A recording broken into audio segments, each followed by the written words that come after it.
ARCT11, esse é o papo desse vídeo. Vamos comigo que hoje estaremos analisando esse fundo.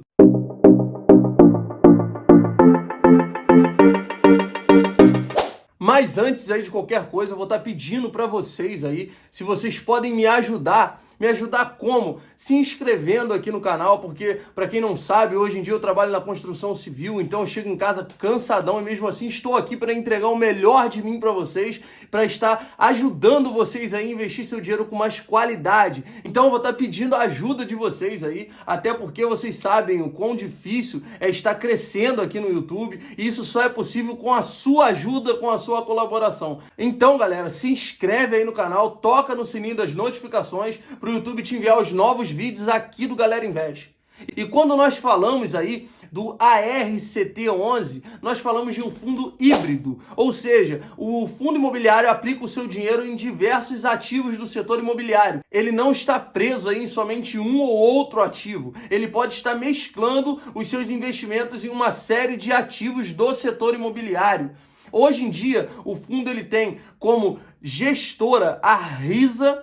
O administrador do fundo é o BTG Pactual. E para o vídeo estar ficando aí mais nítido para vocês, eu vou estar dividindo esse vídeo em três grandes pilares, que são eles os seguintes: segurança, preço e lucratividade. São os três grandes pilares que a gente vai estar trabalhando nesse vídeo. E quando falamos aí do primeiro pilar, que é a segurança, nós já temos aí logo de cara que vê a carteira do fundo. Hoje em dia a carteira do fundo possui aí 8 imóveis e um terreno, que são os seguintes: Galpão Império, Galpão Voar, Galpão Granol, Imóvel Mirassol, Galpão Calcaia, o terreno, como eu já disse, Imóvel Andorinha novamente, a única coisa que muda aqui são os estados, e a fábrica Poligin. E também esses ativos do fundo, eles estão distribuídos em uma série de estados diferentes, que são Ceará, Goiás, Minas Gerais, São Paulo e Mato Grosso do Sul, que são aí os lugares aí que o fundo tem os seus ativos distribuídos. E algo muito importante que é bom você já estar sabendo, esse fundo imobiliário, ele trabalha com imóveis de menor valor, com imóveis de menor porte. Isso daí muitas das vezes até favorece esse fundo em certo ponto, que ele consegue alugar mais facilmente esses imóveis, pelo fato de serem imóveis menores. E hoje em dia, dentro da nossa economia, nós vemos muito mais empresas pequenas do que grandes. E depois de ver aí os imóveis do fundo, vamos estar aí olhando para a vacância. E para quem não sabe o que é a vacância, é um indicador aí que nos mostra quantos % dos imóveis do fundo não estão alugados. E hoje, quando nós olhamos aí para o nível de vacância desse fundo, nós vemos que ele está zerado, que o fundo tem sim todos os seus imóveis alugados. Então isso nos mostra que o fundo não possui nenhum imóvel sem alugar. E quando nós olhamos ali para os locatários do fundo, para as pessoas ali que alugaram os imóveis do fundo, nós vemos o seguinte: que o fundo tem aí uma diversificação nos locatários, que é algo muito importante da gente estar vendo. Porque imagine só, imagine aí que o fundo tivesse todos os seus imóveis alugados para somente um locatário. Logo, a gente teria aí um grande risco, porque imagine logo se esse locatário saísse desses imóveis, o que aconteceria? O fundo ficaria completamente sem aluguel. Então é bem importante ele estar diversificado em locatários. E quando nós falamos aí nos locatários do fundo, é bem importante a gente também estar vendo os contratos do fundo com os locatários. A gente vê aí, olhando para os contratos desse fundo, que ele possui aí contratos de 5 a 10 anos. Então, o fundo tem aí um bom tempo de aluguéis garantidos, porque lógico que pode haver sim uma quebra de contrato, mas no básico aqui, se a gente for olhar para os contratos estão entre 5 e 10 anos, que são contratos aí bem esticados, contratos bem longos. E algo muito interessante também de você já estar sabendo é que esses contratos, todos eles são indexados ao IPCA. Ah, Ivic, mas o que isso daí interfere ou o que isso me mostra? A seguinte coisa,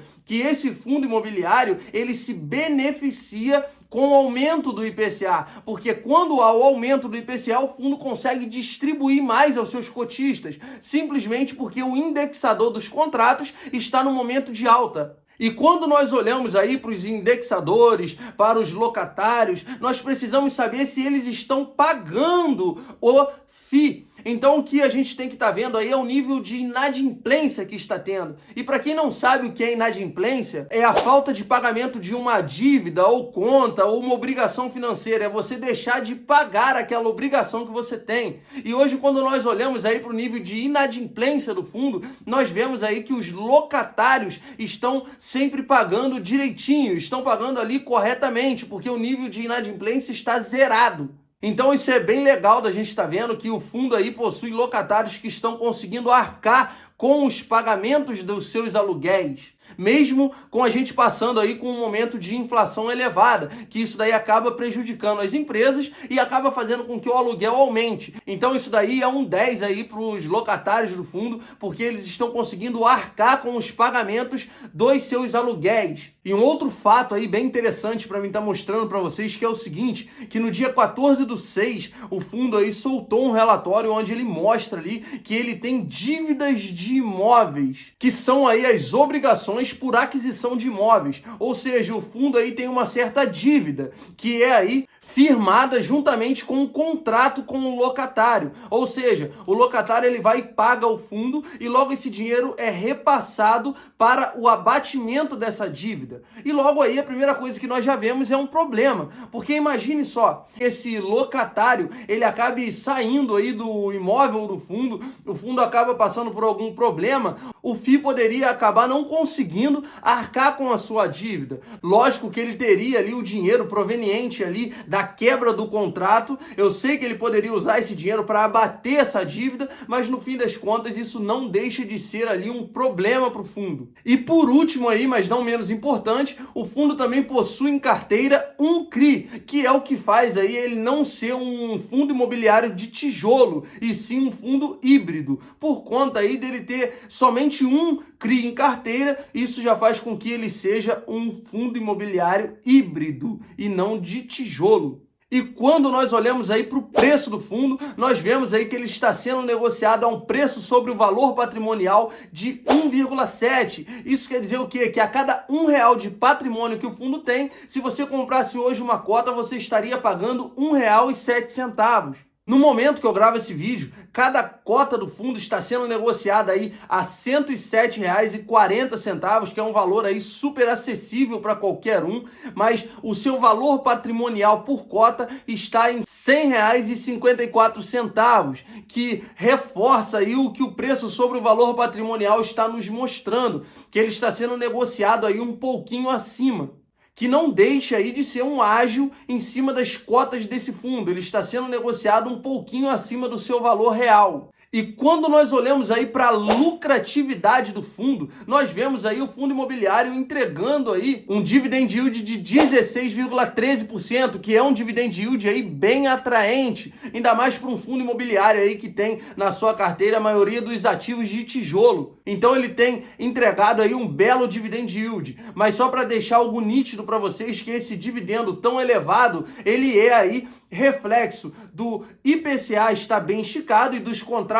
do fundo ser todos eles ali indexados ao IPCA, e também por conta do fundo ter aí os seus ativos de menor valor, ou seja, ele consegue aí alugar por preços mais atraentes, pois ele está alugando aí para empresas menores que têm aí um poder menor de barganha, porque imagine aí, se você tem um enorme ativo e esse ativo aí ele está sendo negociado aí uma grande empresa, vamos dizer como um exemplo, a Petrobras. A Petrobras já é uma grande empresa, uma empresa bem consolidada. Então ela consegue estar tendo um poder de barganha maior. E o fundo acaba tendo muitas das vezes que abaixar um pouco aí do seu preço. Mas quando ela está negociando com empresas menores, ela consegue estar alugando a valores mais atraentes. Então por isso aí é uma explicação do fundo estar entregando um dividend yield tão esticado e tão atraente. E quando nós olhamos aí para a constância no pagamento de dividendos do fundo,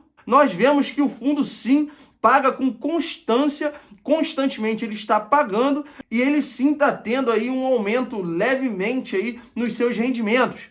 que nos mostra aí que o fundo tem aumentado sim o seu dividend yield. E também uma outra coisa super importante da gente estar vendo é o quanto o fundo tem conseguido aumentar o seu valor patrimonial por cota. E quando nós olhamos para esse indicador, nós vemos aí que o fundo tem tido sim um aumento no seu valor patrimonial por cota, mas não é um grande aumento, é um leve aumento, podemos dizer dessa maneira, não é algo aí tão atraente. Mas no fim das contas, esse fundo imobiliário, ele vale a pena ou não vale a pena? Só para deixar claro, esse vídeo não é nenhuma recomendação de compra ou de venda de nenhum ativo. É simplesmente uma maneira de eu mostrar para vocês como eu analiso um fundo imobiliário. Então não use como parâmetro para compra e nem para venda de nenhum ativo. Então, na minha opinião, esse fundo vale a pena ou não? Eu digo para você que depende. Depende ali do que eu estou buscando. E nisso daí você pode estar até fazendo um parâmetro aí para você. Esse fundo hoje em dia, se a gente for analisar ele sim tem tido uma grande lucratividade, mas é um fundo um pouco mais arriscado. É um fundo aí que tem um maior risco. Então, se eu estou disposto a correr um risco maior nesse momento para estar pegando essa grande lucratividade que esse fundo está entregando hoje, eu sim investiria nesse fundo imobiliário. Mas se eu não estou procurando esse tipo de risco, eu não aplicaria nele. Mas lembrando, quando você abre mão da lucratividade, lógico, você vai ter mais segurança. E quando você está ali de olho na lucratividade, você vai estar logo perdendo a segurança. Então é isso, se você tem mais lucratividade, você tem menos segurança. Se você tem mais segurança, você tem menos lucratividade. Então você tem que estar escolhendo o que você quer hoje. Então, na minha opinião, depende aí do que eu estou procurando no momento. Eu procuro fazer dessa maneira para você estar aí fazendo os seus próprios parâmetros, para você estar entendendo aí o que é melhor a se fazer. Então, essa é a minha maneira de ver. E você, como é que você enxerga hoje esse fundo imobiliário? Você acha que vale a pena ou não?